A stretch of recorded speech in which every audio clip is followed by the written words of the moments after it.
Premier ലീഗിലെ ഒരു super പോരാട്ടം ആർസണലും മാഞ്ചസ്റ്റർ യുണൈറ്റഡും തമ്മിലുള്ള മത്സരം നമ്മൾ പ്രതീക്ഷിച്ച പോലെ അത്ര ആവേശകരമായി എന്ന് തോന്നുന്നില്ല. കുറച്ചും കൂടിയൊക്കെ ഒരു ആക്ഷൻ പാക്ഡ് ആയുള്ള ഒരു മത്സരമാണ് പ്രതീക്ഷിച്ചിരുന്നത്. പ്രത്യേകിച്ച് റൂബൻ അമോറിം എന്നുള്ള പുതിയ പരിശീലകനൊക്കെ വന്നു.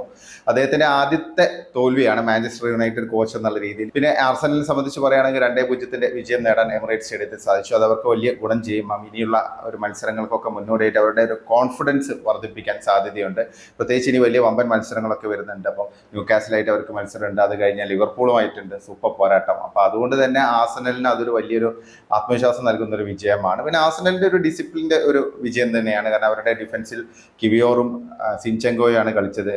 ഇദ്ദേഹം ഉണ്ടായിരുന്നില്ല, മെഗലസ് ഉണ്ടായിരുന്നില്ല, പിന്നെ അതുകൂടാതെ കെരഫിയറി ഉണ്ടായിരുന്നില്ല. അപ്പൊ അവരുടെയൊക്കെ അഭാവത്തിലും നല്ല രീതിയിൽ തന്നെ കളിക്കാൻ ആർസണലിന് സാധിച്ചു. പക്ഷെ എനിക്ക് തോന്നുന്നു ഫസ്റ്റ് ഹാഫിൽ ആർസണൽ കുറച്ചും കൂടി ഒരു കെയർഫുൾ അപ്രോച്ചാണ് സ്വീകരിച്ചത്. അവരുടെ സ്വതസിദ്ധമായുള്ള അറ്റാക്കുകളൊന്നും ഫസ്റ്റ് ഹാഫിൽ കണ്ടിട്ടില്ല. ഡിഫൻസിൽ ചില മാറ്റങ്ങളൊക്കെ ഉണ്ടായതുകൊണ്ട് തന്നെ കുറച്ചൊന്ന് കെയർഫുൾ ആയിട്ടാണ് അവർ കളിച്ചത്. യുണൈറ്റഡിന് പക്ഷെ അത് യൂട്ടിലൈസ് ചെയ്യാനും സാധിച്ചില്ല. പിന്നെ നമ്മൾ പറയുകയാണെങ്കിൽ ഇപ്പോൾ യുണൈറ്റഡ് ഫസ്റ്റ് ഹാഫിൽ ഒരു കാര്യമായുള്ള ഒരു നീക്കങ്ങളൊന്നും ഉണ്ടായിരുന്നില്ല. ഡെലോട്ടിന് ഒരു ചാൻസ് ഉണ്ടായിരുന്നു ഫസ്റ്റ് ഹാഫിന്റെ ലാസ്റ്റ് മിനിറ്റുകളിൽ, പക്ഷെ അത് ഗോളാക്കാൻ സാധിച്ചില്ല. പിന്നെ സെക്കൻഡ് ഹാഫിലേക്ക് വരുമ്പോൾ കളി ആകെ അങ്ങ് മാറി. ആർസണൽ ശരിക്കും കളിയുടെ ടെമ്പോ അങ്ങ് സ്പീഡാക്കി അവർ അറ്റാക്കുകൾ തുടങ്ങി. അതിൻ്റെ ഒരു റിസൾട്ട് തന്നെയാണ് ആദ്യം 54-ാം മിനിറ്റിലും പിന്നീട് 73-ാം മിനിറ്റിലും നേടിയ ഗോളുകൾ. രണ്ടും കോർണറുകളിൽ നിന്നാണ് ആർസണൽ സ്കോർ ചെയ്തത്. ആർസണൽ ഇപ്പം ഈ ഒരു സീസണിൽ തന്നെ ഏറ്റവും കൂടുതൽ ഗോളുകൾ സെറ്റ് പീസുകളിൽ നിന്ന് നേടുന്ന ടീമായി മാറിയിരിക്കുകയാണ്. മൊത്തം 13 കോർണറുകളാണ് ഈ ഒരു ഒറ്റ മത്സരത്തിൽ യുണൈറ്റഡിനെതിരെ മാത്രം ആർസണലിന് ലഭിച്ചത്. വേറെയും അപകടകരമായുള്ള ചില എഫേർട്സ് ഒക്കെ ആർസണലിന്റെ ഭാഗത്ത് നിന്ന് ഈ കോർണറുകളിൽ നിന്നുണ്ടായിരുന്നു, മറ്റു കോർണറുകളിൽ നിന്ന്. പക്ഷെ അതൊന്നും ഗോളായി മാറിയില്ല. ഗബ്രിയേൽ മെഗലസ് ഉണ്ടായിരുന്നെങ്കിൽ ചിലപ്പോൾ ഇതിലും കൂടുതൽ ഗോളുകൾ ആർസണൽ സ്കോർ ചെയ്തേക്കാം.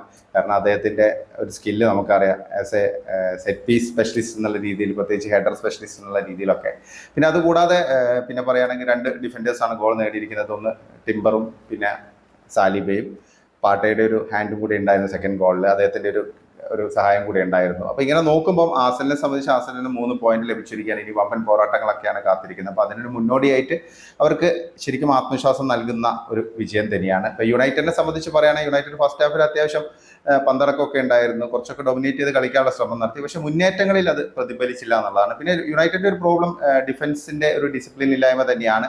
നമുക്കറിയാം ലിസാൻഡ്രോ മാർട്ടിനസ് ഉണ്ടായിരുന്നില്ല. അപ്പൊ അതുകൊണ്ട് തന്നെ ആ ഒരു അഭാവം അവിടെ ഫീൽ ചെയ്തിരുന്നു. പിന്നെ പൊതുവെ നോക്കുകയാണെങ്കിൽ യുണൈറ്റഡിനെ സംബന്ധിച്ച് കോർണറുകൾ ഇത്രയും വഴങ്ങിയതൊക്കെ തന്നെയാണ് തിരിച്ചടിയായി മാറിയത്.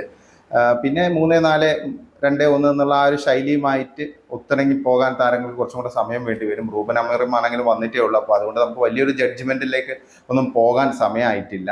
പിന്നെ മേസൺ മൗണ്ട് ഒക്കെ കളിച്ചെങ്കിലും അദ്ദേഹത്തിനൊന്നും കാര്യമായുള്ളൊരു ഇമ്പാക്ട് ഉണ്ടാക്കാൻ പറ്റില്ല. അപ്പം ഇങ്ങനെ പരീക്ഷണം എന്നുള്ള ഒരു രീതിയിലേക്ക് തന്നെയാണ് റൂബൻ അമോറിം പോയിക്കൊണ്ടിരിക്കുന്നത്. ഇപ്പൊ യുണൈറ്റഡിനെ സംബന്ധിച്ച് സെക്കൻഡ് ഹാഫിലാണ് ശരിക്കും കളിയുടെ ഒരു ഗതി അവർക്ക് പൂർണ്ണമായും അവരുടെ കയ്യിൽ നിന്ന് നഷ്ടമായത്. പിന്നെ ആർസണൽ നല്ല രീതിയിൽ തന്നെ കളിച്ചു. ഇപ്പൊ അവരിപ്പം ഈ സെറ്റ് പീസ് വിദഗ്ധരായി മാറിയിരിക്കുകയാണ്. എത്ര ഗോളുകളാണ് അവരിപ്പം കഴിഞ്ഞ സീസണിന് ശേഷം ഇതുവരെ 22 ഗോളുകളാണ് കോർണറുകളിൽ നിന്ന് മാത്രം നേടിയിരിക്കുന്നത്. ഒരു കാലത്ത് സെറ്റ് പീസുകളിൽ വളരെ മോശം ടീം എന്നുള്ള ട്രാക്ക് റെക്കോർഡ് ഉണ്ടായിരുന്ന ആർട്ടേറ്റയുടെ ആർസണൽ ഇപ്പം കംപ്ലീറ്റ് ചേഞ്ച് ആയിരിക്കുകയാണ്. അപ്പൊ അതൊക്കെ വളരെ പോസിറ്റീവാണ്.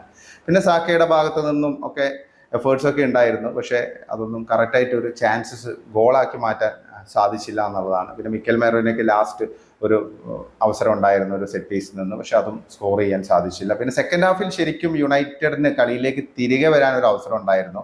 അത് ഒരു ഗോൾ ലീഡ് വഴങ്ങിയതിന് ശേഷം ഡിലിറ്റിന്റെ ഒരു മനോഹരമായുള്ള ഒരു ഹെഡർ ഉണ്ടായിരുന്നു, തകർപ്പൻ ഒരു ഹെഡർ. പക്ഷെ അതൊരു തകർപ്പൻ സേവിലൂടെ ഡേവിഡ് റായ രക്ഷപ്പെടുത്തുകയായിരുന്നു. ശരിക്കും അത് ഗോളായിരുന്നു, ഉറപ്പിച്ചതായിരുന്നു. അത് ശരിക്കും ഒരു ടേണിംഗ് പോയിന്റായി മാറേണ്ടതായിരുന്നു. അങ്ങനെയാണെങ്കിൽ 1-1 എന്നുള്ള രീതിയിലേക്ക് മത്സരത്തിന്റെ സ്കോർ നില മാറുമായിരുന്നു. പിന്നീട് എന്ത് സംഭവിക്കാന്നുള്ള സിറ്റുവേഷനിലേക്ക് പോകുമായിരുന്നു. പക്ഷെ അതുണ്ടായില്ല. പിന്നീട് ആർസണലിന് വീണ്ടും ഗോൾ കണ്ടെത്താൻ സാധിച്ചു എന്നുള്ളതാണ്. അപ്പം ഇതാണ് പൊതുവെ നമുക്ക് പറയാനുള്ളത്. വേറെ പ്രത്യേകിച്ച് കൂടുതലൊന്നും പറയാനില്ല, കാരണം അത്ര വലിയ ഒരു ആക്ഷൻ പാക്ഡ് ആയുള്ള മത്സരമായിരുന്നില്ല. പിന്നെ ഇപ്പൊ ഈ 2 ടീമുകളും വീണ്ടും ഏറ്റുമുട്ടുന്നുണ്ട്. ഇപ്പൊ FA കപ്പിൽ ജനുവരി 11 ആർസണലും മാഞ്ചസ്റ്റർ യുണൈറ്റഡ് വീണ്ടും കൊമ്പ് കുറയ്ക്കുകയാണ്. അപ്പോഴത്തേക്ക് മാഞ്ചസ്റ്റർ യുണൈറ്റഡ് അമോറിമിന് കീഴിൽ കുറച്ചും കൂടിയൊക്കെ ഒന്ന് സെറ്റ് ആവുമെന്ന് വിചാരിക്കുന്നു. കാരണം ഒരുപാട് പ്രശ്നങ്ങൾ ഇപ്പോഴും ഉണ്ടെന്ന് നമുക്ക് മനസ്സിലാക്കാൻ സാധിക്കും. കാരണം ഒന്ന്, അമോറിമിനെ പോലുള്ള ഒരു ശൈലിയുള്ള ഒരു കോച്ചിന് ഉതകുന്ന രീതിയിലുള്ള പ്ലെയേഴ്സ് പലപ്പോഴും ആ രീതിയിലുള്ള പ്ലെയേഴ്സിന്റെ എണ്ണം യുണൈറ്റഡ് സ്ക്വാഡിൽ കുറവാണെന്നുള്ളത് ഒരു വസ്തുത തന്നെയാണ്. ഒരു ഹൈ പ്രസ്സിങ് ആയുള്ള ഒരു ഇന്റൻസ് ഒരു അറ്റാക്ക് ഒക്കെ നടത്തുന്ന ഒരു ടീമിനെ സംബന്ധിച്ച് ആ രീതിയിൽ കളിക്കാൻ പറ്റുന്ന ഒരു 100% മൈതാനത്ത് നൽകാൻ പറ്റുന്ന പ്ലെയേഴ്സ് ഇപ്പം മാഞ്ചസ്റ്റർ യുണൈറ്റഡിൽ ഉണ്ടോ എന്നുള്ളത് സംശയമാണ്. ഉണ്ട്, കുറച്ച് താരങ്ങളൊക്കെ ഉണ്ട്. ഇപ്പം മസ്റോയെ പോലുള്ള പ്ലെയേഴ്സ്, ലിസാൻഡ്രോ മാർട്ടിനസ്, അഹമ്മദ്, ഇങ്ങനെയൊക്കെയുള്ള നമുക്കറിയാം. ഗർനാച്ചോ ഒക്കെ അത്യാവശ്യം കുറച്ചും കൂടിയൊക്കെ ഒരു ഓറിയന്റേഷൻ വന്ന മാറ്റങ്ങൾ ഉണ്ടാവും. പക്ഷെ അങ്ങനെയാണെങ്കിലും ഈ ടീമിന്റെ ടോട്ടൽ അപ്രോച്ച് കുറേയൊക്കെ മാറേണ്ടതുണ്ട്. അപ്പൊ അതിനുവേണ്ടി ഇനിയിപ്പോൾ എന്തായാലും അമോറിം പരിശ്രമിക്കും എന്നുള്ള കാര്യത്തിൽ സംശയമില്ല. അദ്ദേഹം പറഞ്ഞു ഇനിയുള്ള ദിവസങ്ങളൊന്നും അത്ര നല്ല റിസൾട്ട് അല്ല ഉദ്ദേശിച്ചത്, നല്ല ഒരു രീതിയിലേക്കായിരിക്കില്ല പോവുക. കാരണം ഒരുപാട് പ്രശ്നങ്ങളൊക്കെ ഉണ്ടാവും എന്ന് അദ്ദേഹം സൂചിപ്പിച്ചിട്ടുണ്ട്. അപ്പം അത് എന്തായാലും മാറ്റങ്ങൾ യുണൈറ്റഡിന് അനിവാര്യമാണ്. ഇതൊരു ചേഞ്ചിങ് ടൈമാണ്. പെട്ടെന്ന് തന്നെ അമോറിമിൽ നിന്ന് റിസൾട്ട് ആരും പ്രതീക്ഷിക്കുന്നില്ല. എന്തായാലും നമുക്ക് നോക്കാം. ഇതാണിപ്പം ഈ ഒരു മത്സരത്തെക്കുറിച്ച് പറയാനുള്ളത്.